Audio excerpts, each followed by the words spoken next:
കണ്ണൂർ.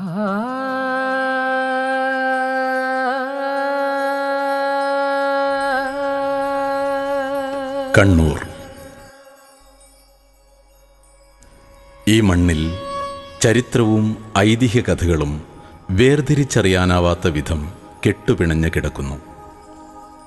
പ്രോജ്വലമായ ഗതകാല സ്മരണകൾ മൗനത്തിൻ്റെ വാൽമീകത്തിൽ പൊതിഞ്ഞ് ഹൃദയത്തിൽ സൂക്ഷിക്കുന്ന മഹാനഗരമാണ് കണ്ണൂർ.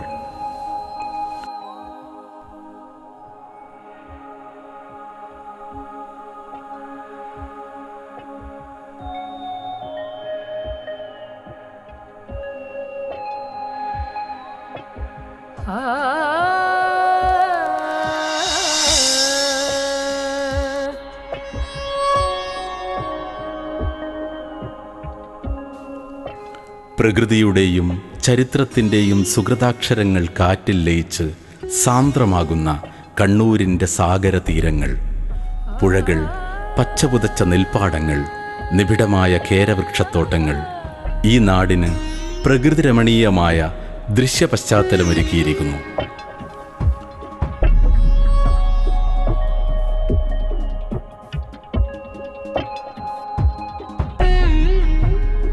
വിനോദസഞ്ചാരികളുടെ സ്വപ്ന തീരമായ പയ്യാമ്പലം കടൽ തീരം.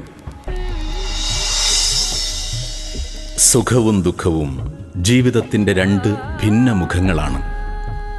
പയ്യാമ്പലം കടപ്പുറത്ത് വിശ്രമവേളകൾ ആഘോഷിക്കുവാനെത്തുന്നവരും ബന്ധുക്കളുടെ ശവദാഹത്തിന് സാക്ഷികളായി എത്തുന്നവരും ഒരുപോലെ ഈ കടപ്പുറത്ത് കാണാം.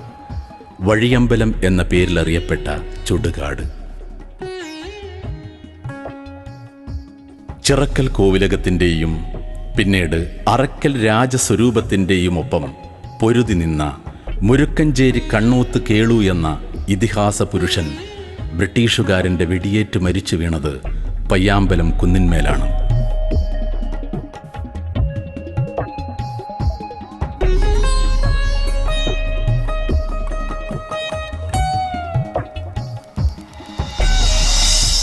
ഗതകാല ചരിത്രത്തിൻ്റെയും ഇതിഹാസങ്ങളുടെയും ഭണ്ഡാരപ്പുരകളായി ഇന്നും അവശേഷിക്കുന്ന ചരിത്ര സ്മാരകമാണ് അറക്കൽ രാജസ്വരൂപത്തിൻ്റെ അറക്കൽ കെട്ട്.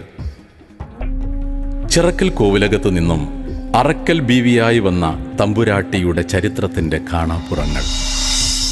ചേരമാൻ പെരുമാളിൻ്റെ പരമ്പരയിൽ നിന്നും കോലത്തിരി രാജവംശത്തിൻ്റെ ഉൽപ്പത്തി ചിറക്കൽ കൊട്ടാരത്തിൽ നിന്നാണത്രേ. നൂറ്റാണ്ടുകൾക്ക് മുമ്പ് ആരംഭിച്ച ഹിന്ദു മുസ്ലിം മതമൈത്രിയുടെ ജീവിച്ചിരിക്കുന്ന പ്രതീകങ്ങളാണ് അറക്കൽ ചിറക്കൽ രാജസ്വരൂപങ്ങൾ. 14-ാം നൂറ്റാണ്ടിൽ കേരളം സന്ദർശിച്ച ഇബ്നു ബത്തൂത്ത സമൃദ്ധിയുടെ നാട് എന്നറിയപ്പെട്ടിരുന്ന വളപട്ടണം സന്ദർശിച്ചിരുന്നു. ബദ്ഫത്തൻ എന്നാണ് അദ്ദേഹം വളപട്ടണത്തെക്കുറിച്ച് രേഖപ്പെടുത്തിയിട്ടുള്ളത്. വളപട്ടണത്തിൻ്റെ വാണിജ്യ പ്രസക്തി വിശ്വപ്രസിദ്ധമാണ്. പ്രകൃതിദത്തമായ തുറമുഖം എന്ന നിലയിൽ അഴിമുഖം പഴയകാലത്ത് സജീവമായിരുന്നു. മൂഷിക വംശകാവ്യത്തിൽ പ്രധനാ നദി എന്ന് വിശേഷിപ്പിക്കപ്പെട്ട വളപട്ടണം പുഴ കർണാടകയിലെ കൊടക് ജില്ലയിൽ നിന്നും ബ്രഹ്മഗിരി പുഴ വഴി പടിഞ്ഞാറോട്ടൊഴുകി കുപ്പം നദിയോട് സന്ധിച്ച ശേഷം ഈ പുഴ അറബിക്കടലിൽ ലയിക്കുന്നു. ഹിജ്റ 100-ൽ ഹസ്രത്ത് അബൂബക്കറിൻ്റെ പിന്തുടർച്ചക്കാരനായിരുന്ന ഹസ്രത്ത് മുഹമ്മദ് അറേബ്യ രാജ്യത്തു നിന്നും മതപ്രബോധനത്തിനായി വളപട്ടണത്തെത്തുകയുണ്ടായി. അദ്ദേഹം ഇവിടെ കക്കുളങ്ങര പള്ളി പണി ചെയ്തതായും പറയപ്പെടുന്നു. 1300 വർഷങ്ങൾ പഴക്കമുണ്ടത്രേ ഈ പള്ളിക്ക്. ഹസ്രത്ത് മുഹമ്മദിൻ്റെ പിൻഗാമികളാണ് വളപട്ടണത്തെ തങ്ങൾമാരെന്ന് പറയപ്പെടുന്നു. ഈ തങ്ങൾ പരമ്പര പാണക്കാട്ട് വരെ നീളുന്നു.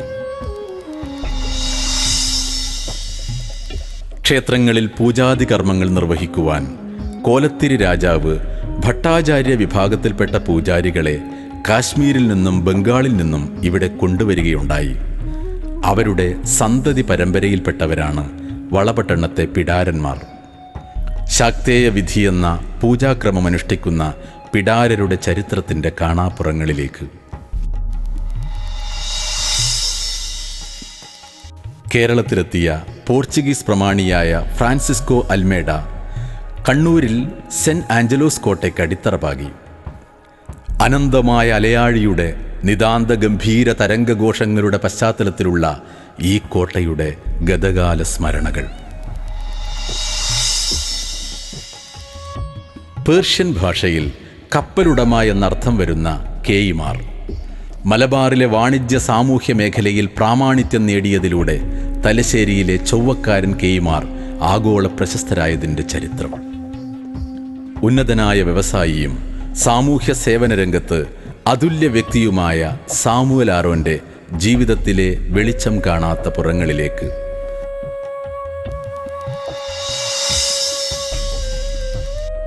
ആയിരമേക്കറോളം വിസ്തൃതിയുള്ള മാങ്ങാട്ട് പറമ്പിൽ കപ്പ കൃഷി ചെയ്യാൻ കിസാൻ സഭ തീരുമാനിച്ചു. ബ്രിട്ടീഷ് സർക്കാർ MSPക്കാരെ കൊണ്ട് കപ്പ കൃഷി മുഴുവൻ വെട്ടി നശിപ്പിച്ചു.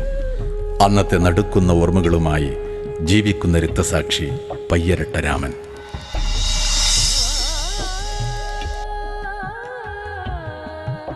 വളപട്ടണം പുഴ അറബിക്കടലിൽ ചേരുന്ന അഴിമുഖം ഇവിടെയാണ്. ഈ അഴിമുഖം അഴീക്കോട് എന്ന പേരിൽ അറിയപ്പെടുന്നു. ദക്ഷിണേന്ത്യയിലെ ഏറ്റവും മികച്ച പ്രകൃതിദത്തമായ തുറമുഖമായ അഴീക്കലിന് ഏകദേശം 10 കിലോമീറ്റർ ദൈർഘ്യമുള്ള കടൽ തീരമുണ്ട്. കോലത്തുനാട്ടിലെ രാജാവായ കോലത്തിരിക്ക് വലിയൊരു ആനപ്പടയുണ്ടായിരുന്നു. ആനകൾക്ക് കുളിക്കുവാൻ ആനക്കുളങ്ങളുണ്ടാക്കിയ അദ്ദേഹം. അവയിലൊന്നാണ് മക്കാനിക്കടുത്തുള്ള ഈ ആനക്കുളം. മലബാറിൽ ബാസൽ മിഷൻ ആരംഭിച്ച ആദ്യത്തെ കൈത്തറി ഫാക്ടറികളിലൊന്നാണ് കോമൺവെൽത്ത് ഫാക്ടറി. അതിൻ്റെ വളർച്ചയും തകർച്ചയും.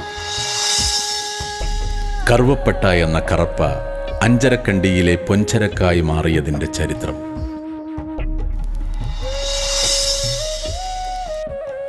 വാസ്കോഡി ഗാമയോടൊപ്പം ലിസ്ബനിൽ നിന്നും വന്ന പറങ്കികൾ ഇവിടെയുള്ള യുവതികളെ വിവാഹം കഴിച്ചതിലൂടെ ആംഗ്ലോ ഇന്ത്യൻസ് എന്ന സമൂഹം ഉടലെടുത്തതിൻ്റെ കാണാപ്പുറങ്ങൾ.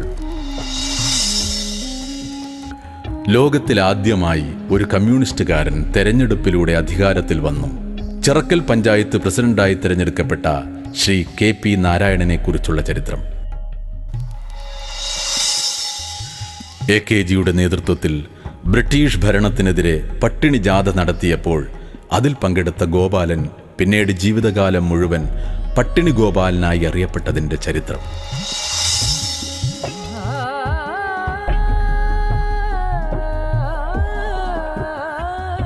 രണ്ട് നൂറ്റാണ്ടുകൾക്ക് മുമ്പ് ചിറക്കൽ രാജാവിൻ്റെ ക്ഷണമനുസരിച്ച് കണ്ണൂരിൽ കുടിയേറിപ്പാർത്ത സേട്ടുമാരുടെ ജീവിതത്തിൻ്റെ നേർചിത്രം. 16-ാം നൂറ്റാണ്ടിൽ കൊങ്കണ ദേശത്തിൽപ്പെട്ട ഗോവയിൽ നിന്നും തങ്ങളുടെ ആധിപത്യം ഉറപ്പിച്ച പോർച്ചുഗീസുകാർ വ്യാപകവും നിർബന്ധിതവുമായ മതപരിവർത്തനത്തിന് ശ്രമിച്ചു. പലരും ഗോവയിൽ നിന്നും മറ്റു സ്ഥലങ്ങളിലേക്ക് പലായനം ചെയ്തു. ഇങ്ങനെ എത്തിച്ചേർന്നവരാണ് കൊങ്കിണിമാർ.